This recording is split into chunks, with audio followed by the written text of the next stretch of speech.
Essas perguntas podem ser feitas a você no momento da imigração. E se você responder uma delas erradas, a sua viagem pode acabar ali, mas aqui nesse vídeo você vai entender quais são as possíveis perguntas que podem fazer para você, como se preparar para elas e também uma dica no final que vai resolver todos esses problemas, além de também algumas dicas sobre a passagem, sobre a hospedagem e algumas regras que você precisa cumprir. Eu sou o Eric Calisto, dono da Ajuste Viagens, e há mais de 4 anos eu trabalho com viagens e eu sei exatamente onde as pessoas erram, principalmente na imigração. E a gente aqui cuida de toda a organização da viagem, passagens, hospedagem, seguro viagem e muito mais que vai te auxiliar na próxima viagem e também vai evitar que você passe por muitos problemas. E se você quer receber mais conteúdos como esse aqui, que eu tenho certeza que vai te ajudar muito, se inscreve no nosso canal, porque isso ajuda o nosso canal a crescer e a entregar esse tipo de conteúdo para pessoas que estão com a mesma dúvida que você hoje. Quando eu e a Alexia chegamos em maio, lá em Portugal, a primeira coisa que o agente da imigração pediu foi o passaporte, né? E a gente já estava com o passaporte em mãos, a gente entregou o passaporte, ele conferiu e ele perguntou qual é o motivo da viagem, que eles geralmente vão fazer para todos os passageiros. Então, o nosso caso era viagem a turismo, a lazer, para conhecer, e também, junto disso, eles podem perguntar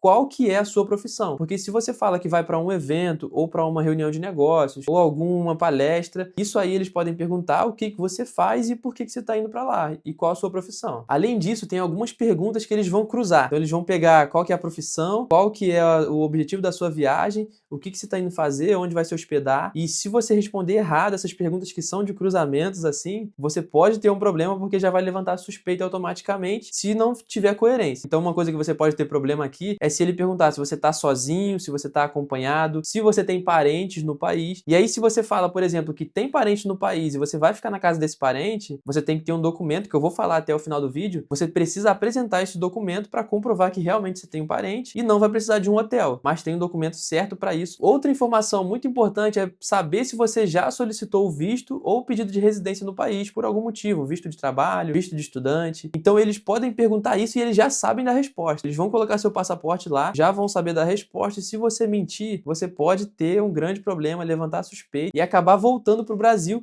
sem nem ter começado a sua viagem. Então a maior dica até agora aqui é realmente você responder tudo com verdade, porque se você responder com verdade, dificilmente você vai ter algum problema. E se você já está gostando desse conteúdo, deixa o like aqui no vídeo, porque esse vídeo vai ser entregue para mais pessoas e ajudar quem está se planejando para a primeira viagem internacional. E agora falando sobre a hospedagem e aquelas perguntas que eles fazem de cruzamentos, é que se você falar que vai ficar na casa de algum parente, você precisa ter uma carta convite. E nessa carta convite vai constar todas as informações do anfitrião, que é a pessoa que te convidou lá no país, que pode ser um parente seu, um amigo. Aí essa carta tem a data, tem todas as informações, endereço, tem os documentos do anfitrião que te convidou e também tem as suas informações. Então o passaporte, o seu endereço aqui no Brasil e também mais algumas informações que você precisa tomar cuidado para não ter nenhum problema. E além disso, é muito importante o anfitrião imprimir essa carta e assinar, porque aí vai ficar válido e aí quando você apresentar lá na imigração, o agente vai conferir e aí ele vai ter certeza que você não está indo para morar lá. E aí se você falar que não tem nenhum conhecido lá, obrigatoriamente você vai ter que ter uma hospedagem. E aí pode ser Airbnb, pode ser hotel, aí vai depender do seu caso. Mas uma das regras mais importantes, e depois eu vou falar até no final do vídeo, é todos os documentos que você precisa ter para passar tranquilamente pela imigração. E a hospedagem é uma delas. Então isso é obrigatório. Ou você contratar uma hospedagem, ou você ter uma carta convite de alguém que já mora lá e está se responsabilizando pela sua estadia. E mais um problema que isso aqui pode até evitar o seu embarque aqui no Brasil. Quando eu estava embarcando para a Europa, eu vi uma pessoa que estava sem a passagem de volta. E aí a companhia aérea não deixou ele embarcar. Ou seja, se você está sem a passagem de volta, você pode ter problema, porque eles vão pedir a passagem de volta. Foi uma das coisas que eles mais pediram pra gente lá. Então a gente chegou, ele pegou primeiro o passaporte, depois ele perguntou se a gente tinha passagem de volta e depois se já tinha hospedagem também. Mas hospedagem, ele não pediu nenhum comprovante. Ele só perguntou se a gente já tinha. E nesse momento eu já expliquei que a gente tinha hospedagem em Lisboa, depois ia para Paris e depois Itália. E aí ele não pediu nenhum comprovante. Então isso aí foi bem tranquilo. Mas se não tiver a passagem de volta, aí você vai ter um grande problema e é certo que eles vão começar a perguntar um monte de coisa a mais e se você não tiver, vai ser problema, provavelmente vai ter que voltar para o Brasil. E um outro requisito para você entrar em vários países é o seguro viagem. E muitos solicitam uma cobertura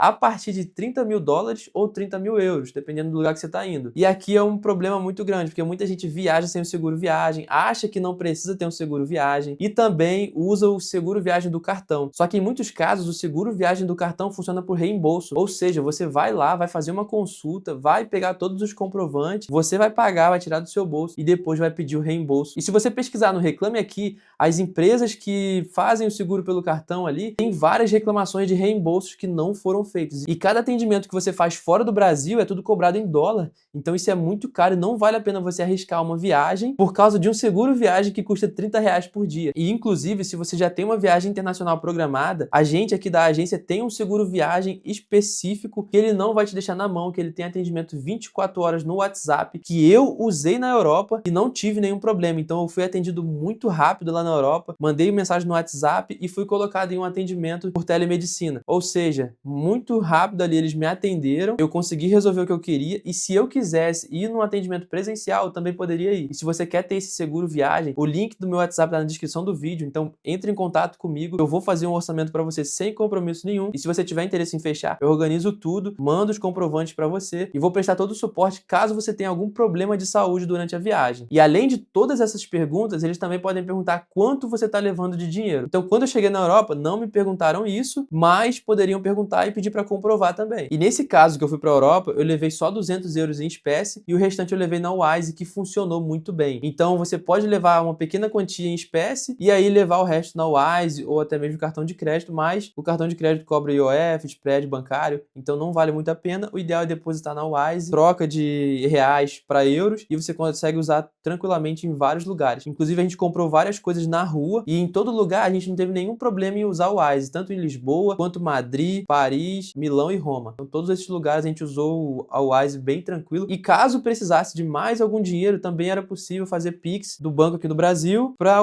Wise na hora e também poder usar mais ali se precisasse. E uma dica importante é que se você já tiver hospedagem reservada, você leve pelo menos 60 euros por dia. E uma média boa para você se basear assim para levar para sua viagem internacional, principalmente pela Europa, são 65 euros por dia por pessoa. Com isso você consegue se alimentar durante o dia, usar os transportes, trem, metrô, ônibus. E pra gente foi uma média que a gente usou e deu certo. E se você conhece alguém que vai viajar nos próximos meses para a Europa ou para qualquer lugar fora do Brasil, já envia esse vídeo porque eu tenho certeza que esse vídeo também pode ajudar essa pessoa. E agora vem uma das dicas mais importantes para você garantir que não vai passar nenhum problema durante a imigração. E você pode até decorar todo o roteiro da sua viagem, mas mesmo assim você pode gaguejar. Mas se você tiver tudo na sua mão, você não vai ter nenhum problema. Você pode pegar os comprovantes e apresentar para a gente da imigração na hora e ele vai deixar você passar tranquilamente porque ele viu que você não está indo para morar. Então todas as reservas que eu fiz, eu deixei no Drive. Reserva de passagem, reserva de trem, reserva de hospedagem, reserva de ingresso. Eu tinha tudo no Drive. Se eu precisasse abrir, eu abri o celular ali, abri o Drive e já abria todas as reservas para mim. Eu podia mostrar para ele no celular. Só que além disso, olha só o que a gente fez aqui. A gente pegou essa pasta aqui, colocou passagens, hospedagens, ingressos. E aqui, quando ele me pediu a passagem de volta, eu já abri a pasta, peguei aqui e apresentei para ele, ele conferiu. Eu não sei se ele chegou a consultar na companhia aérea, mas isso pode ser feito também para eles consultarem se a reserva está ativa ou não, se realmente essa passagem foi emitida, porque às vezes você pode ter uma reserva falsa e se for falsa você vai ter problema. Então eles podem pedir e podem conferir também a sua reserva. Então não adianta ir com reserva falsa que se pedir vai ter problema. E se você está começando a organizar a sua primeira viagem internacional ou ainda está se preparando e quer ter todo o nosso suporte 100% humanizado direto no seu WhatsApp, talvez fazer uma ligação comigo, fazer uma chamada de vídeo para organizar tudo, passagem, hospedagem, seguro viagem, tudo de uma forma que não vai te trazer problema nenhum. O meu WhatsApp tá na descrição do vídeo, então pode entrar em contato comigo ali que vai ser um prazer atender você e a sua família na sua próxima viagem. Tamo junto e até o próximo vídeo.